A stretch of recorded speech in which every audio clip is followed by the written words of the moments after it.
So in this clip, we're going to look at your role as a Certificate 4 qualified trainer and assessor in your enrolment process for your learners and what's involved in validation of those enrolment processes from your perspective. So the questions you'll be able to answer by the end of this clip is why validate client identification, you know, the photo IDs from the passports or the driver's licenses, why you need to validate those in any face-to-face training, or if you're entering client records from e-learning, those would need to be verified by a JP, because the JP in their local town would be able to physically see their face and physically hold their passport or driver's license and verify that it's a copy of that person.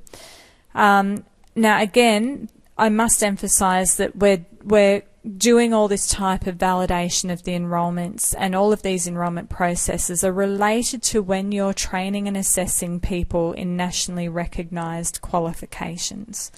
Okay, so if you're using your Cert 4 just to get some additional tips and become a more skilled deliverer, well, we can't issue your qualification unless we assume that you could use it to its full extent, which is to train and assess people in nationally recognised qualifications. So you might use it for that purpose into the future. We just need to teach you to that level. So again, this is related to the enrolment process when you're training and assessing in any nationally recognised qualifications, Certificate 1, Certificate 4, Diploma, whatever. You'll also know what the purpose of AVETMISS is and a little bit more of an understanding of that, what enrolment processes you might be involved in as a trainer and assessor, and who is responsible for producing the validated AVETMISS reports. Is it you or is it your RTO? So firstly, why we need to validate the enrolment process. Well, you'll see here in the box on the right hand side a little building representing NCVER. Okay, so there's data, enrolment data that goes into NCVER, and there's reports back to the government that NCVER spits out the other side. So the reason they report to the government is for the government to then determine where their training funds can best help students. So they actually have training budgets nationally and statewide, and they release millions of dollars out there for employers to access to upskill their workforce. So NCVER needs to answer a couple of questions. What courses are being studied across the country? What skills are gained from the qualifications and the training? Where is training taking place? And, you know, are they face-to-face? Are they e-learning? And therefore, do people have to travel long distances? Should the government be allocating training funds to cover travel? Or should they just be, you know, or is there enough e-learning that's effective out there that people could do e-learning instead, and therefore the government doesn't have to offer extra training cost funding? So this AVETMISS that I'm talking about, gosh, the vet system loves their acronyms, don't they? Australian Vocational Education and Training Management Information Statistical Standard. AVETMISS, okay? It's just data, and it's collected by NCVER. It's represented by that building there on the right-hand side. So there's 3 different types of data that's collected. Now, all registered training organisations collect the National Vet Provider Collection, and that's what I'll be focusing on in this lecture. If you're working with an RTO that's delivering qualifications for apprenticeships or qualifications that have state funding grants, then there would be the 2 other types of data collections there, and your RTO would familiarise you with those and your role in participating in collecting data. So looking back at this National Vet Provider Collection, you can see that different NAT files have to be produced and submitted. So the first one is a client NAT file, and that's a record of each client who is currently participating in or has just completed a nationally recognised qualification with the RTO. And a lot of that data is collected on your RTO's enrolment form. So you'd be familiar with our enrolment form, and every data field in that enrolment form is required for that AVETMISS reporting. And you can see here we've actually stated that reason. Now, as a trainer, you might be providing tutorial support for e-learners, or you might be handing out hard copy enrolment forms in your first session face-to-face. And you, regardless, whichever way, you might have learners call you up or contact you and say, hey, look, why is this field relevant? I'm not really comfortable giving out my street address. I'm not comfortable giving out my date of birth. Why do you need a copy of my passport or my driver's license? You know, they may be concerned about fraudulent practices, and that's you know, that's fair enough. You have to treat their grievances with respect and think about it from their perspective. But you need to then calmly and respectfully explain that if you're undertaking nationally recognised training, whether that's at university or whether that's getting a school certificate through the school, the K-12 school system, you know, VET's in the middle of that. But any type of nationally recognised qualification requires this type of information to authenticate that you are who you are. So these learners have to make a choice to trust that the RTO is registered with the government, that you know, that the government is monitoring that any fraud or use of their ID would be taking place. This VET RTOs need to be treated just like a university institution or a high school. Okay, so you need to be able to explain that through to them, and this is a legal requirement for annual reporting. So some of the other files reports that are generated is the client postal details. So that can be used there just to get a snapshot of who's training where. There's disability reports. So what percentage of learners are undertaking these VET qualifications with some form of impairment, and what are those impairments? And should the government be allocating more funding in to help support those learners?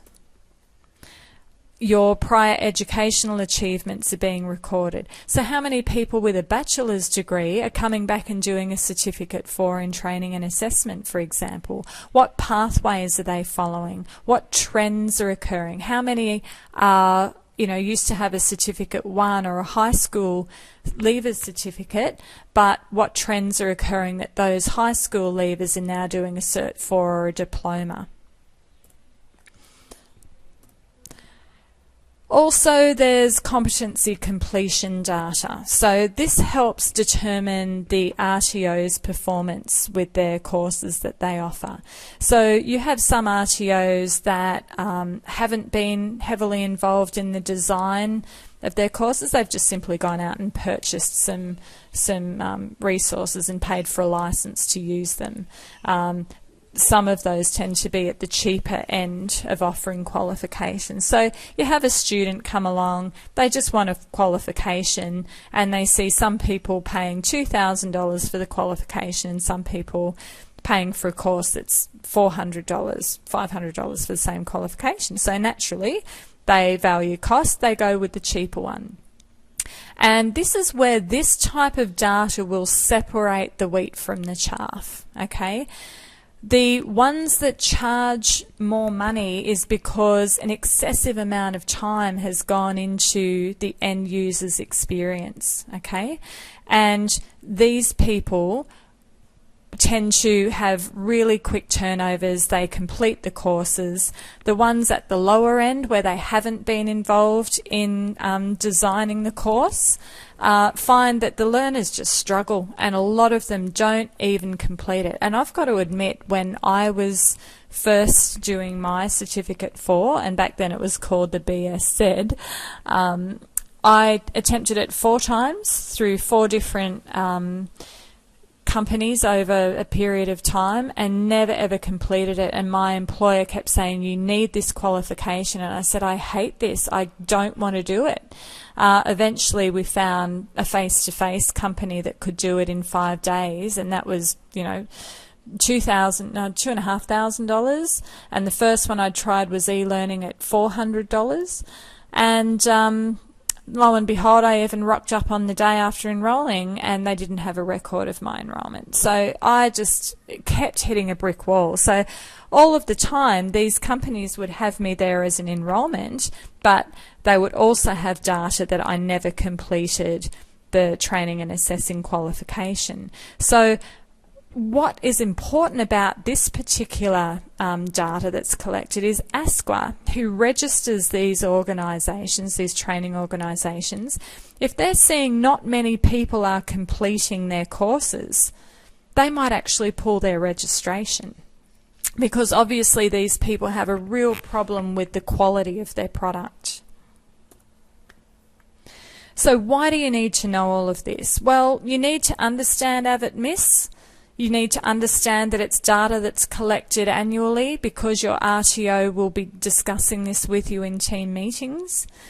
You may actually be involved with gathering the enrolment details. As I said, it might be a hard copy enrolment form that you have to collect. That means you'd have to skim and scan over that and make sure all of the fields are completed, because you've now seen these NAT files and what's actually has to be collected annually.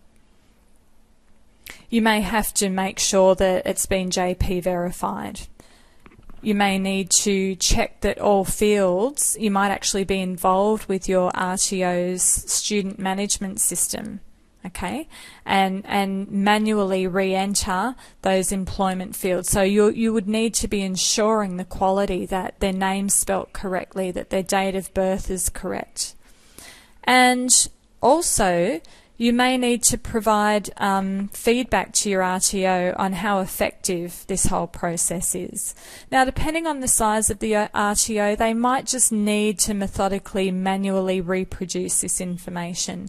Just for example, Evoke just recently, we've had our staff, now we've got admin staff here that perform this function rather than our trainers and assessors, but they've actually said, look, this is just getting ridiculous. Every time we get to double handle from the enrolment form and then we actually type it into the student management system, you know, information's getting missed. You know, people are getting tired. This is a process that really should automatically come directly from the website, directly through to the student management system. So we've recently invested $5,000 with our web designers to automatically regenerate that. That's a good quality process, because as soon as you put your enrolment details in, whatever you have typed in is exactly what has been stored and accepted. So that is a validation process. That is a commitment and a legal requirement that all the staff need to feed back in about the processes and offer suggestions to improve it. And obviously an RTO can do that depending on its size and its, you know, its affordability to do that. So as I said, it's a legal requirement, and this is your requirements under the Standards for Registered Training Organisations 2015 current legislation. So we need your feedback, and we need you, at whatever stage your RTO requires you, to be involved in that quality indicator data, which is your AVETMISS data. Now, this is just an example from our student management system, and again, it's up to your RTO to negotiate this as part of your employment contract or subcontractor contract, how involved you are on this data, quality that's being gathered. So you may not ever have to see this or be involved in this, but I need to show you just in case you are. So this is our system. This is VetTrack that Evoke uses, and your RTO may use another one. But eventually, after all of that enrolment information has been included, then annually we generate a report. And you'll see here all of the green bars on the left-hand side. You'll start to notice from that PowerPoint some of those different reports, like the disability report or the prior educational achievement report there.